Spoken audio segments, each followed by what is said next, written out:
नमस्कार दोस्तों, कैसे हैं आप लोग। CIPCC नवंबर 2020 का टैक्सेशन का पेपर मैं सॉल्व कर रहा हूं आपके साथ। CA इंटर का सारा पेपर हमने सॉल्व कर लिया और ऐसे ही एक बुकलेट बना दी जो आपको टेलीग्राम चैनल में आप ज्वाइन करके उसको डाउनलोड भी कर सकते हैं। टेलीग्राम चैनल का नाम है CA इंटर KK और मेरा नाम है CS KK Agarwal, GST trainer, speaker, author, faculty and consultant, ICI and ICSI tax faculty. अब आइए एक बार सॉल्यूशन देखते हैं। अगर ये देखा जाए आईपीसीसी का जो आप ये समझ लीजिए ओल्ड मॉडल क्वेश्चन पेपर है ये, और जो सीए इंटर का था वो न्यू मॉडल क्वेश्चन पेपर था, बिल्कुल अलग तरीके से। ये वो वैसा क्वेश्चन पेपर है जो हम लोग हमेशा देखते हुए आ रहे थे, लेकिन जो सीए इंटर का क्वेश्चन पेपर था वो बिल्कुल नए तरीके से मॉडर्न थॉट के द्वारा बनाया गया था। ये ओल्ड थॉट है और ये ओल्ड थॉट मुझे लगता है ये पेपर आपको आसान भी लगा होगा।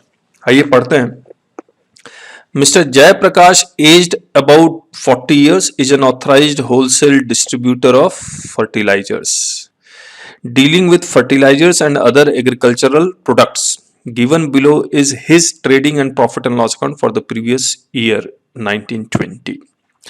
तो जैसा कि आपको पता ही है 1920 का ये प्रॉफिट एंड लॉस अकाउंट दिया हुआ है। इसमें पीजीबीपी की भी इनकम होगी, हाउस प्रॉपर्टी की भी इनकम होगी, अदर सोर्सेज की भी इनकम होगी, पीजीबीपी के कुछ खर्चे होंगे जो डिसअलाउ होंगे, ऐसे कई सारी बातें होंगी। तो हम लोग को एडजस्टमेंट करना है बेसिकली, है ना।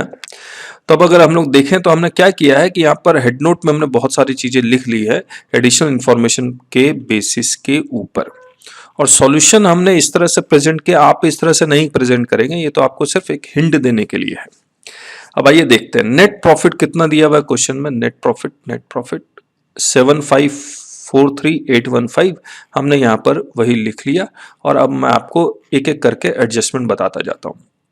सबसे पहले देख रहे हैं क्लोजिंग स्टॉक एट 45,000, ए लिखा हुआ है, इसका मतलब मैं ए में देखूंगा क्या कहानी है। Closing stock of previous year was under valued bye 45,000, तो मुझे obviously net profit closing stock अगर यहाँ पर 45,000 से ज्यादा होता तो नेट प्रॉफिट बढ़ा हुआ होता, इसीलिए हमने लिख दिया एट 45,000। इसके बाद यहाँ लिखा हुआ salaries and wages at 25,000, point C में देखते हैं, और पॉइंट सी कहता है salaries include 25,000 paid on a single day by way of cash to his accounted, तो 100% is disallowed, section 40A subsection 2। इसके बाद हम लोग देखते हैं to general expenses F point at 20,000, ये पॉलिटिकल पार्टी का सोविनर, तो general expenses include advertisement expenses 20,000 paid by check towards an advertisement in a souvenir published by local political party, तो this is specifically disallowed as deduction। लेकिन अगर आप donation to political party दे रहे होते तो allowed था, लेकिन पॉलिटिकल पार्टी के सोविनर में आप अपना एडवर्टीजमेंट करेंगे, दैट इज नॉट अलाउड। तो 20,000 जो जनरल एक्सपेंसेस में इंक्लूड किया हुआ था, इसको हम लोग ऐड बैक कर रहे हैं। इसके बाद लिखा हुआ है by dividend received from Indian companies, तो dividend received from Indian companies is taxable, लेकिन ये पीजीबीपी का नहीं है, अदर सोर्सेज का। तो एंटायर 17,20,000 में नेट प्रॉफिट से माइनस करूंगा और अदर सोर्सेस में 7,20,000 ऐड करूंगा, और इस पर मैं जब टैक्स निकालूंगा तो एट द रेट ऑफ 10% निकालूंगा। करेक्ट है। सेक्शन कौन सा आएगा? 115BBDA। अब आइए to rates and taxes 1000 allows a deduction, B point पढ़ लेते हैं। Rates and taxes include 1000 paid towards late filing of his return for assessment year this under section 234F of the income tax act, जो allowed है, और ये already minus किया हुआ है तो इसको मैं दोबारा माइनस नहीं करूंगा। इसके बाद यहां bye interest received on fixed deposit net of tax, तो ये अदर सोर्सेस की इनकम है। पीजीबीपी के से मैं 1,08,000 में माइनस करूंगा, और अदर सोर्सेस में ग्रॉसिंग अप ऑफ करके 1,20,000 प्लस कर दूंगा, और 10% टीडीएस कटा, इसका मतलब ये 90% है, तो 100% कितना होगा? 1,20,000। इसके बाद लिखा हुआ बाय रेंट रिसीव्ड, तो ये rent income from house property के हेड में जाकर टैक्सेबल होगा, तो 7,20,000 में यहां से माइनस करूंगा नेट प्रॉफिट में से, और हाउस प्रॉपर्टी में जाके प्लस करूंगा 7,20,000 माइनस स्टैंडर्ड डिडक्शन, तो 5,04,000 हाउस प्रॉपर्टी की इनकम आएगी।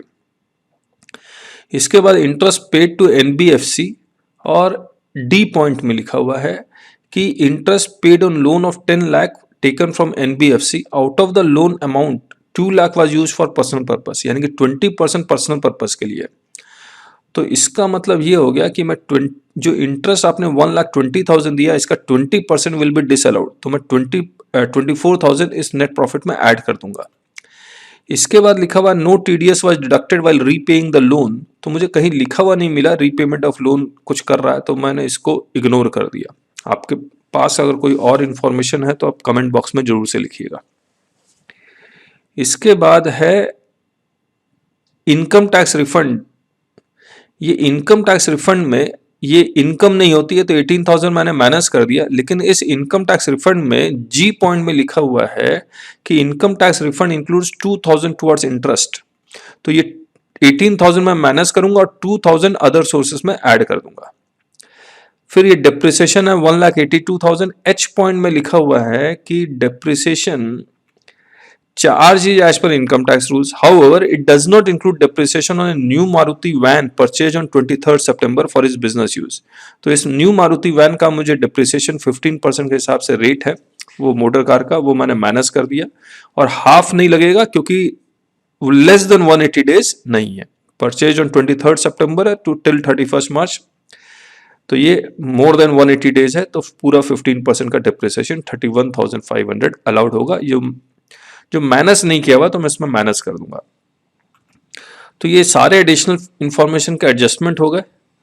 इस तो आंसर जो पीजीबीपी का आएगा, ये नेट प्रॉफिट प्लस 25,000 जो कैश में अकाउंटेंट को सैलरी पे किया था, पॉलिटिकल पार्टी के सोविनियर में जो डोनेशन दिया था ऐड किया, पर्सनल इंटरेस्ट 24,000 ऐड किया, ये ओवर वैल्यूएशन नहीं है, ये अंडर वैल्यूएशन था, तो मैंने इसको ओवर वैल्यूएशन लिखा, इसको मैं ठीक कर देता हूं। ये under valuation of closing stock था, तो इसको मैंने ऐड कर दिया। फिर depreciation on motor car minus नहीं किया हुआ था, माइनस कर दिया। डिविडेंड माइनस कर दिया। अदर सोर्सेस में जाके ये डिविडेंड मैं प्लस करूंगा, इतना, सॉरी ये इतना प्लस नहीं होगा, हाँ ठीक तो है, पूरा प्लस किया, 10 लाख माइनस करने के बाद 7,20,000 टैक्सेबल डिविडेंड है, तो ये 7,20,000 मैंने अदर सोर्सेस में ले गया। 1,08,000 जो इंटरेस्ट नेट प्रॉफिट पीजीबीपी से माइनस कर दिया, 1,20,000 प्लस कर दिया ग्रॉसिंग के बाद। इसके बाद है 7,20,000 रेंट का, वो मैंने पीजीबीपी के प्रॉफिट से माइनस कर दिया और हाउस प्रॉपर्टी में मैंने प्लस कर दिया। 18,000 रिफंड था, माइनस कर दिया, लेकिन इसमें 2,000 का इंटरेस्ट था, वो अदर सोर्सेस में मैंने प्लस कर दिया। तो हमारी जो टोटल इनकम आएगी ये 50,60,315 ये पीजीबीपी है, 5,04,000 हाउस प्रॉपर्टी है और 8,42,000 अदर सोर्सेस। इन तीनों को जोड़ के ग्रॉस टोटल इनकम आएगा 80D। मुझे मेडिकल इंश्योरेंस के बारे में लिखा हुआ है, वो मैंने माइनस कर दिया। कहां लिखा हुआ है? ई पॉइंट में, an amount of 45,000 was paid by cheque during the year towards health insurance policy covering himself, his spouse and his children। तो मैक्सिमम 25,000 अलाउड है, तो हमने 25,000 यहाँ माइनस कर दिया। तो ये जो हमारी इनकम आई है वो 6381315 राउंड ऑफ करके 320। इसमें से अब मुझे टैक्स निकालना है, तो मैं सबसे पहले 7,20,000 को अलग करके उसका 10% 72,000 निकाला। जो बाकी बचा हुआ अमाउंट है उस पर मैंने स्लैब रेट लगा के 1510 निकाला।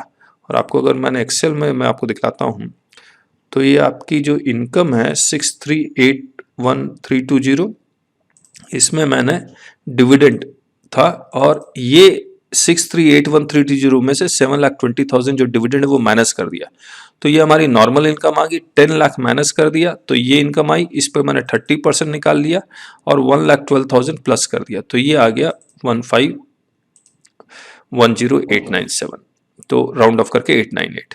फिर क्योंकि ये इनकम 50 लाख से ज्यादा है इसलिए सरचार्ज हमने 10% ऐड कर दिया, हेल्थ एजुकेशन सेस ऐड कर दिया, टोटल टैक्स आ गया। अब हमें टीडीएस माइनस करना, you are required to compute the tax payable by him, तो टीडीएस माइनस कर दिया। एडवांस टैक्स इसमें लिखा हुआ था क्वेश्चन में 15 लाख, वो माइनस कर दिया, तो टैक्स पेएबल हमारा आ गया 223,955। तो दिस इज कंप्लीटेड। और एक बात और, हमारा टेलीग्राम चैनल प्लीज ज्वाइन कीजिए, ये यूट्यूब चैनल को जरूर से सब्सक्राइब कीजिए। और होगा क्या, होगा यही कि हम लोग जैसे जैसे क्वेश्चन सॉल्व करेंगे या कोई डॉक्यूमेंट हम लोग फ्री में बनाएंगे तो उसको बताएंगे। हम लोग की पेन ड्राइव की क्लासेस एकदम बिल्कुल लेटेस्ट अभी रिकॉर्डिंग चल ही रही है। जिनका अटेम्प्ट जैसे जनवरी में जिनका अटेम्प्ट है, मुझे उम्मीद है कि जनवरी में जिन्होंने ऑप्ट किया है कि इनकम टैक्स असेसमेंट ये 21-22 का आना चाहिए, तो उसको भी आप ज्वाइन कर सकते हैं। So thank you so much, bye bye.